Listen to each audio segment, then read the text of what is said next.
Thank you, Brittany. Samantha Koala continues our team coverage tonight with the latest on the search efforts and how the family remains positive they will find Elijah. Samantha.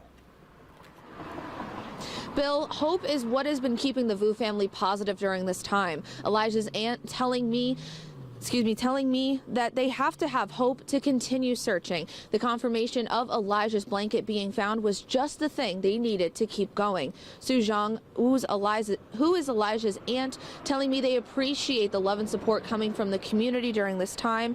The community has been and the love and the support that they show for Elijah by keeping his presence alive and giving him a voice. Now this morning, volunteers asked us to join them as they searched a property where WOMT's radio transmitter is located. It's about 2 miles from where Elijah's blanket was found. Station leadership reached out to the missing boy's family, clearing them to search. Now the number of people searching has declined in recent days, prompting the Vue family to plead for volunteers to keep coming out.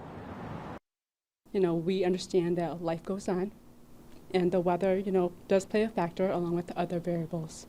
However, if you do have time, and if you want to contribute in any way, there are many ways, such as coming to search. We will continue to do that. Now, there will be no search tomorrow or Friday due to the inclement weather coming our way. Searches will pick up again Saturday morning here at the Mikado Theater at 9:30 a.m. and then once again at 1 p.m. Reporting live in Manitowoc, Samantha Cavalli, Action 2 News.